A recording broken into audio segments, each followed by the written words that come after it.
Guys, welcome to episode number 9 of the Derby Premier Live. And to start off this episode, we are currently 11 points off the top, but I kind of don't want to win the league in the first season after being promoted from the Championship. We are in legendary difficulty, so it's not like I'm going on like professional and like doing this. I'm on the hardest difficulty. You literally cannot make it harder unless you do change the sliders, which I feel like I don't think I should do that, because if EA have set legendary as that difficulty, I'll just play legendary. So we are going to head into our first game against Swansea, who we did actually draw against in last month towards the end of the year.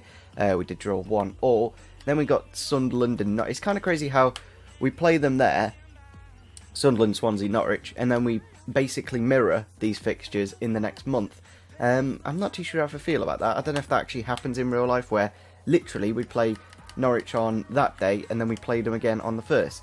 A little bit close in my opinion, within a week of course. But yeah, we're going to head into our first game against Swansea. We'll probably only play 2 games in this episode and make it a little bit of a shorter one. We have been around the 20-minute mark quite recently. So yeah, a bit of a shorter one would be quite nice. So let's go into the game then against Swansea. Obviously, if you did miss in the last episode, we did make 2 signings. Troy Deeney, the really good striker. I know he is 29 years old, but we are going to be only doing another season after this year, so age really isn't a factor for him. Same with Harry Arter, 28 years old. There is a bit of an issue though with Harry Arter, but I'll come to that at the end of this game. I'm not too sure what is going to really happen with him, but we'll have to see. So I think we will just go with this lineup, and hopefully we can get the win against Swansea. We've also brought Vyman into the team, because in his last 6 Premier League appearances, he's got 4 goals and 2 assists. So he seems to be the player that is performing quite well at the moment. So let's head into the game and see how we do. Have a look at the Swansea City lineup there. It'll be interesting to see if their lineup is different to the one that they did play at the end of December. And it actually is. There was no Sigurdsson and Baston in the last game. Also Fabianski in goal for them. Angel Rangel at right back. He's coming as well. Montero. So yeah, it's a bit of a different Swansea team. I actually do really like that Swansea kit with the light blue down to the dark blue. It's a really, really nice kit, and be interested to see how we do against a bit of a tougher team. But of course we do have Troy Deeney and Harry Arter into the team, arguably better players than what we did have in the last game that we did play with them. 3 minutes to go now in the game. Literally, I don't think we've had a decent shot in this second half against Swansea. They have defended quite nicely. We did change it to the 4-4-2, which could be an issue as well. Changing up the formation probably wasn't the best of ideas, but I thought I'd try it and see what happened. There it is, full time against Swansea. I'm not too sure what I'm going to show you, because I'll show you the match stats. As you can see there, 1 shot for us, 2 for Swansea. Very boring, like literally one of the most boring games I've played so far in this career mode. Nothing really to show. So our next game in the FA Cup is against Liverpool at Anfield. That is going to be a really tough game, and I do actually want to do quite well in the FA Cup this year. So I may, well, we've got a week, so I don't think I need to rest up any players. They should be fully fit for the next game against Liverpool. It will be a big test for sure. I'm not too sure if we have actually played Liverpool yet. I don't think we have, to be honest. Maybe we did there. We won 2-1. So from our track record, we should be okay in the FA Cup, but you never know. Looking at the top goal scorers, Aubameyang leading the line. It's kind of crazy how Man United have brought in Dybala, even though they have got the best goal scorer in the league. It's like, do you really need him? But anyway, they've done it, and they're probably going to end up winning the league, because they're currently 13 points ahead of us, and 7 points ahead of Stoke City, who are in second. So I doubt that any of us can catch up to Manchester United now. They have pretty much run away with it. I think we'll go for that alternate kit, which looks, I don't know, quite interesting to be fair. Gonna make a few changes. I think we'll start with Hendrick for this game, because that is the position that these two are battling. Into the game then against Sunderland, we have made a few changes, of course. Looking at their lineup, I think it's essentially the team that we did play on New Year's Eve against. I think Jermaine Lenz wasn't in the lineup. Also, Kazri out wide. Apart from that, it's pretty much the same team. Obviously, Pickford again coming against his former club. I think we did play a second team last time. I think Shackle. Well, I did. I basically passed it to him in the last minute, and we did lose the game in the end. So, hopefully, we don't make the same mistake in this one. Ball into the box, and a poor clearance from Keogh, I think that was, straight into Braithwaite, and that and nothing. Sunderland are in the lead. We haven't heard that before, have we? Not too sure. Obviously, no Sam Allardyce was scammed, and I don't think David Moyes quite had the time to do it as well, so they have not got the same manager. But yeah, ball out wide here to Lenz, ball into the box. Keogh with a poor clearance. Is it time to actually put Rawson in? We did actually...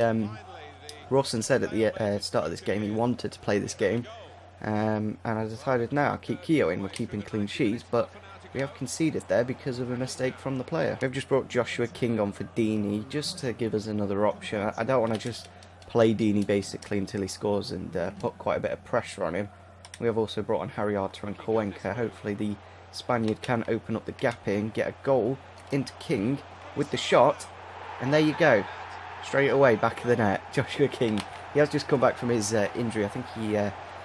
I don't know, was it a dislocated shoulder or knee or something? I'm not too sure, but yeah, off Djiliobogi, but I kind of think we do deserve that look. It does go down as Djiliobogi's in the end.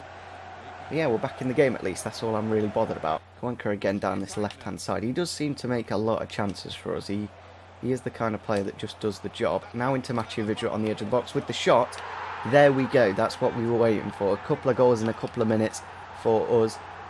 Really nice to see Vidra scoring. He did actually, he's played really well in that centre attacking mid position. A lot better than Zinchenko normally does. He's just given us a little bit more pace in that position, like Weimann does when we do play him in the cup in that area. But yeah, nice bit of, I think that actually went through, I'm not too sure who number 16 is, maybe Paddy McNair's legs, and got through to Vidra, and finds the back of the net and gets us into the... Vidra the man of the match in the end, so that's good to see. Obviously he's kind of struggled in the Premier League, to be fair, after scoring about 10 or 15 goals in the Championship last year. But there you go, literally out of nothing. Does a little goal there. Raul Jimenez from Benfica, I think it is, maybe Atletico Madrid. Yeah, controls it with Demissi. Demissi controls it for him, and then bloody gives it to him. Gives them the goal in the 89th minute. It seems to be Sunderland. They score in the last few minutes of the game, like they did against us at the end of December. But we should nick a point, but we should have got the 3 points. And I don't know what I'm doing here. I honestly have no clue. Pickford with the save. 2 goals in 2 minutes. I don't know what I was doing there. I really don't know what I was doing. Pickford with a wonderful save, but too many men attacking there, and they've got the win. I pressed X, and then for some reason it also did it with Keogh at the same time as Pinto. So both my centre-backs went down at the same time. I was like, really? To be honest, it's lost. It doesn't matter what happens now, because as soon as we go on the attack here, it's going to blow for full time. Just like that, we have lost against Sunderland in the last minute. They scored 2 goals with Jimenez. Really annoying. That is one of the most annoying games of FIFA I've played in a while on career mode. So looking at the calendar then, this Manchester United fixture has actually moved to deadline day. It was, I think it was around here somewhere, but now it's moved for some reason. I'm not too sure why. Is it the right time to play Man United now that they have made a few signings? Are they going to be a little bit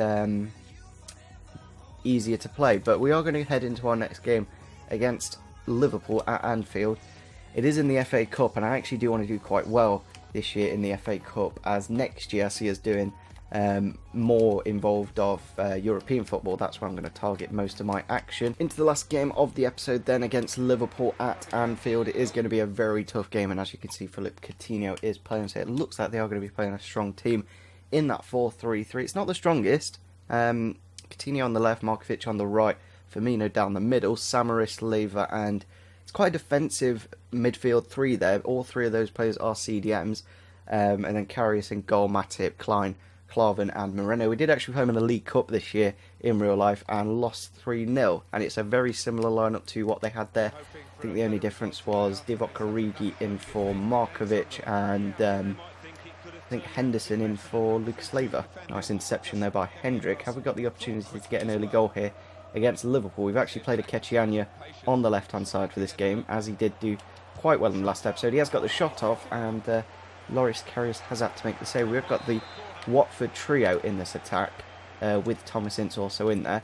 Free kick here, then we're going to get it into the back post and hopefully get someone's head on it and get into the lead. Ince with the header and Ince with the goal. I think, did Paul Ince play for Liverpool? Obviously Thomas Ince's dad, I think he played for Liverpool. It was either Liverpool or Man United. I'm pretty sure he played for both though. But yeah, Thomas Ince there with the goal, obviously against Liverpool. We definitely needed that. We have struggled to score recently. We did get a couple in the last game, but getting that goal in the first half really does help in making sure we excel in this cup. I'm not too sure why they've brought Dejan Lovren on at centre mid, because Stuart was actually playing there. That's a little bit of a weird move. Bojan's also on, but Mane's through with the shot, and that's his first attack of the game. Liverpool back into the game, 15 minutes to go. Really annoying. Lucas Leiva here, nice bit of passing into Bojan. Beautiful through ball, to be fair.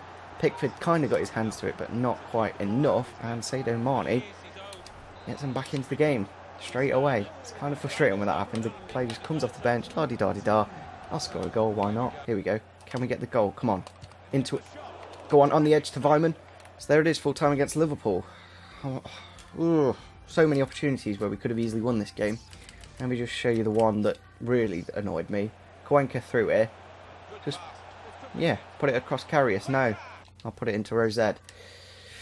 Really annoying. I don't know.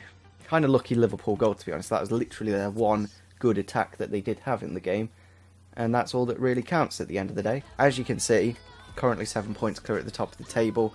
Many points ahead of us. But we do need to start picking up some points, because if we don't, we will quickly start dropping down the table. As you can see, there's 6 points between us and 13th, basically. 12th, obviously, with Norwich. So yeah, we could very quickly turn this into a bad situation if we don't start winning games. So if you did enjoy this episode, make sure you do smash the like button. Technically through to the next round. We should be able to get it through in the next episode, hopefully. So yeah, make sure you do smash a like. Subscribe if you're on this channel, and see you soon. Bye.